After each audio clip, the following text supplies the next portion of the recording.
Bismillahirrahmanirrahim. Assalamualaikum warahmatullahi wabarakatuh. Salam sejahtera untuk kita semua, rekan-rekan mahasiswa yang berbahagia. Pada kesempatan kali ini, saya akan membahas terkait materi perkembangan fisik usia sekolah dasar, yang dimana tidak hanya membahas perkembangan fisik, melainkan tentang persepsi fisik terhadap lingkungan usia anak sekolah dasar. Standar kompetensi pada mata kuliah pertemuan hari ini yaitu mahasiswa mampu menjelaskan perkembangan fisik anak usia 6 sampai 9 tahun dengan tepat.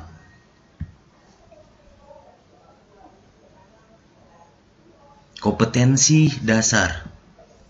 Yang pertama yaitu terkait tentang perkembangan fisik.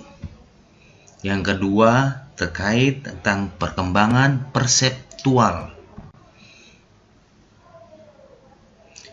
Kompetensi dasar terbagi kembali dalam 3 kategori. Yang pertama adalah aspek dari perkembangan fisik itu sendiri, kemudian ada tahapan dari perkembangan fisik, dan terakhir adalah aktivitas perseptual. Indikator pembelajaran pada materi hari ini yaitu yang pertama, perkembangan fisik mencakup aspek-aspek massa tubuh, bentuk tubuh, otak, dan perkembangan motorik. Yang kedua, perkembangan fisik mencakup tahapan-tahapan penciri khusus. Dan yang ketiga adalah aktivitas perseptual melalui indera.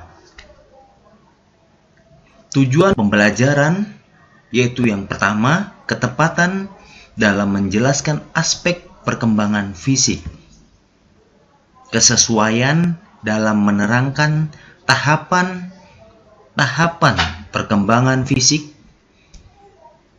ketepatan dan kesesuaian dalam identifikasi aktivitas perseptual pada indera anak sekolah dasar.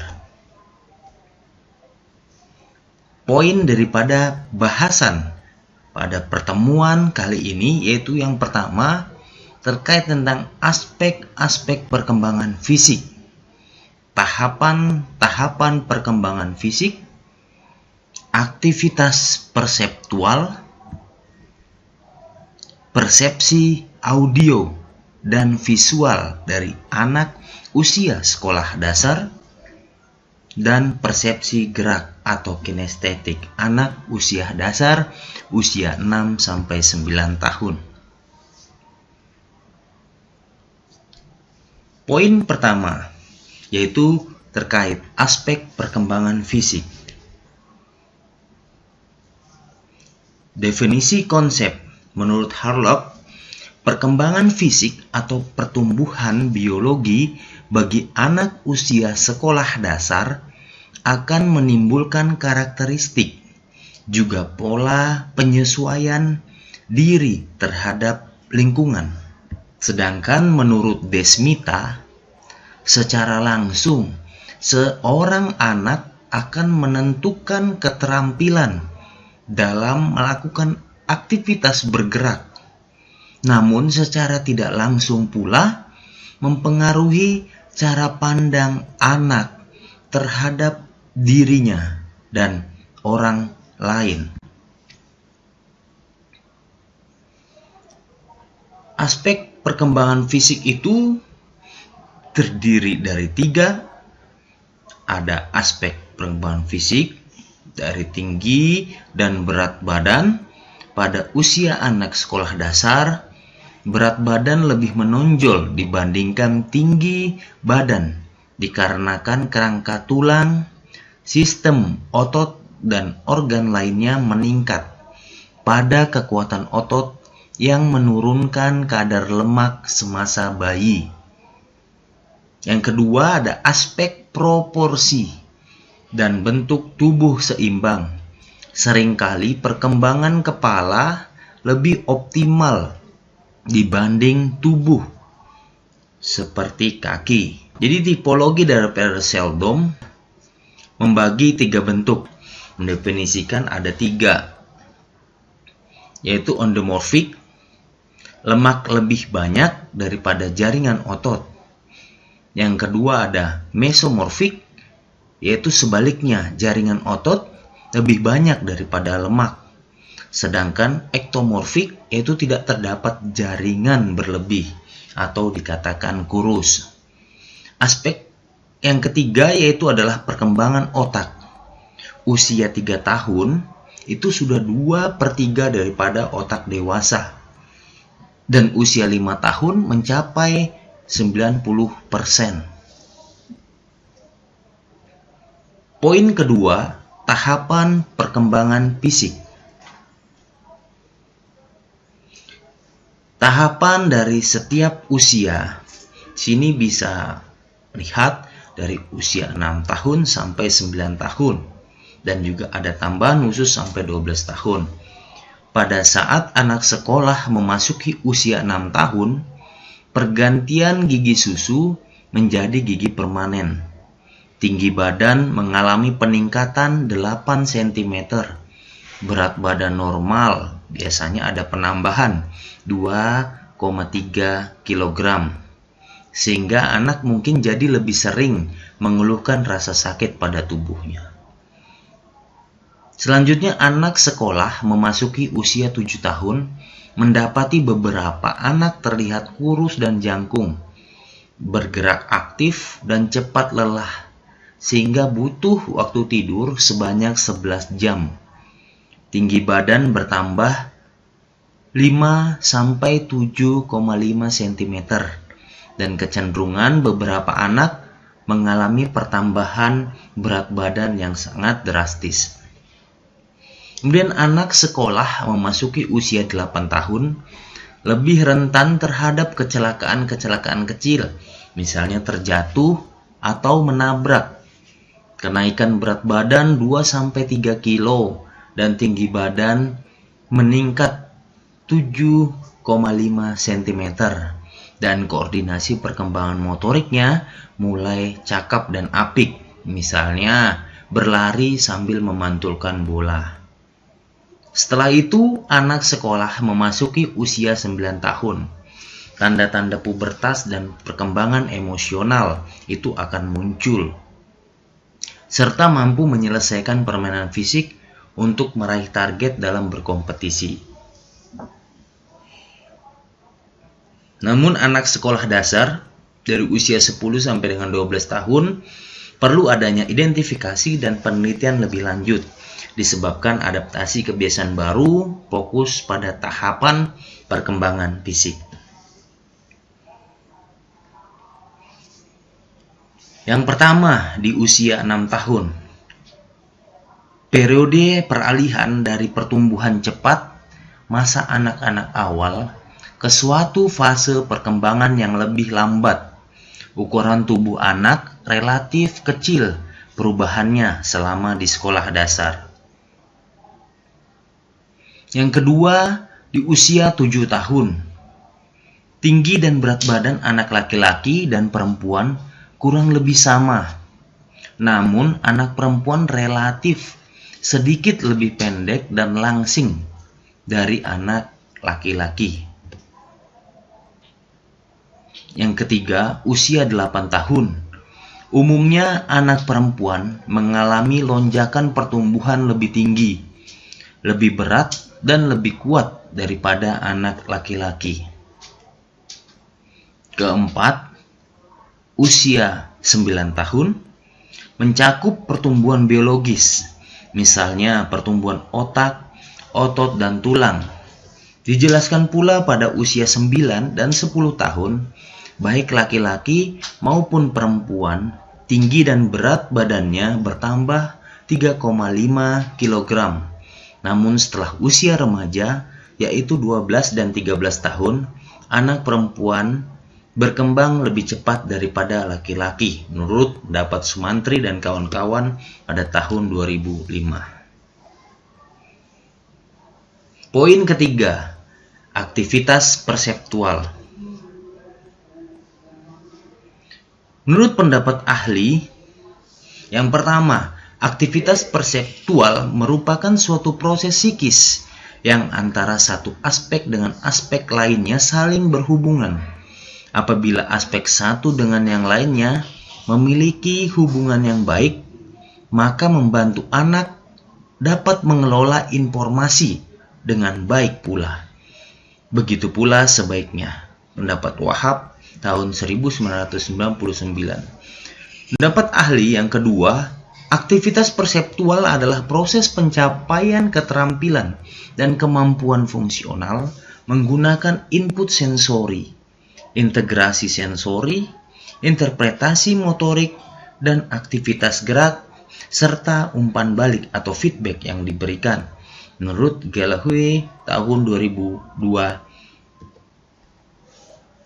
Kemudian yang ketiga, pendapat ahli yaitu aktivitas perseptual, aktivitas persepsi yang melibatkan kemampuan individu untuk menyadari sekelilingnya melalui indera. Menurut Nur Khalimah 2016. 4. Proses tahapan. Yang pertama ada perkembangan persepsi. Lingkungan individu mendapatkan informasi yang diterima lewat alat indera yang diteruskan pada saraf sensorik dan kemudian ke otak. Yang kedua ada sensasi. Penerimaan informasi oleh alat penerima, misal mata, mendapatkan info berupa gambar yang kemudian diteruskan ke saraf penglihatan. Proses tahapan yang ketiga adalah persepsi, interpretasi dari informasi yang didapat oleh penerima sebagai penerus. Misal, seorang anak mendapatkan informasi gambar lewat mata, sehingga tahu kalau itu merupakan gambar binatang. Yang keempat, proses atensi, yaitu selektivitas persepsi. Misalnya, anak tersebut melihat gambar binatang, maka dia tidak melihat gambar yang lainnya dan hanya tertuju dengan satu objek. Poin keempat, perseptual, visual, dan auditory. Perbedaan konsep antara visual dan auditory. Yang pertama, persepsi kontinuitas ukuran. Mengenal bahwa setiap objek mempunyai ukuran tertentu. Misalnya, pesawat terbang dari kejauhan terlihat kecil, tetapi adanya kontinuitas. Anak menganggap pesawat terbang besar karena jaraknya jauh saja. Perbedaan secara visual.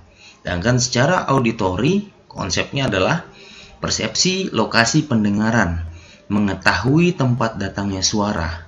Misalnya, anak yang dipanggil ibunya dari arah kanan, dan anak menengok sesuai dengan suara tersebut yang datang, yaitu menengok ke kanan. Kemudian yang kedua ada persepsi gambar. Menurut visual, dimensinya yang kedua yaitu persepsi gambar pokok dan latarnya. Misalnya menggambar kursi dari samping atau mobil dari depan. Sedangkan konsep daripada auditory yaitu persepsi perbedaan, mendengarkan perbedaan suara yang hampir mirip ketika disebutkan. Misalnya membedakan suara huruf D dan T.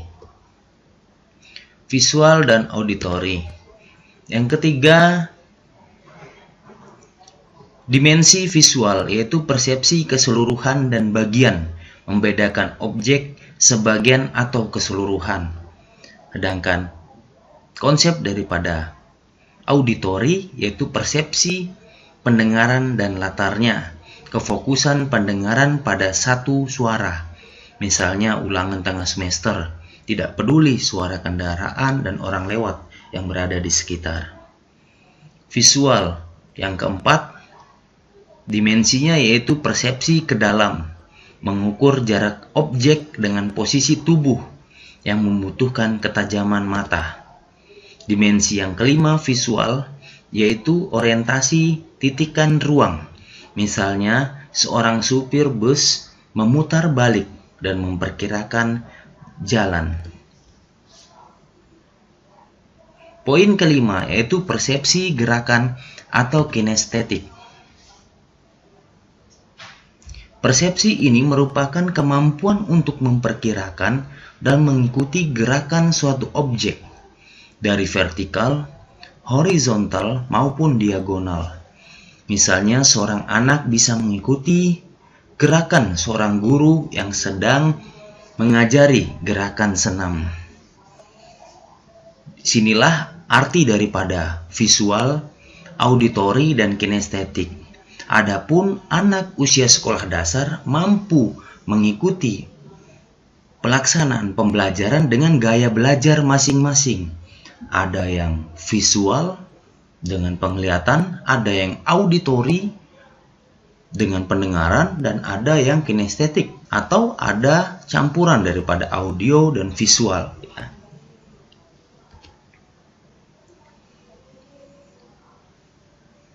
Poin keenam yaitu latihan soal.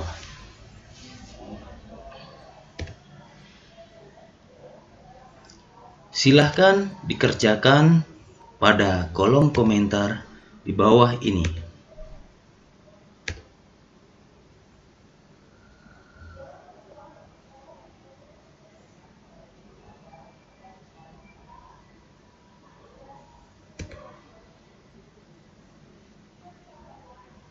Latihan soal esai.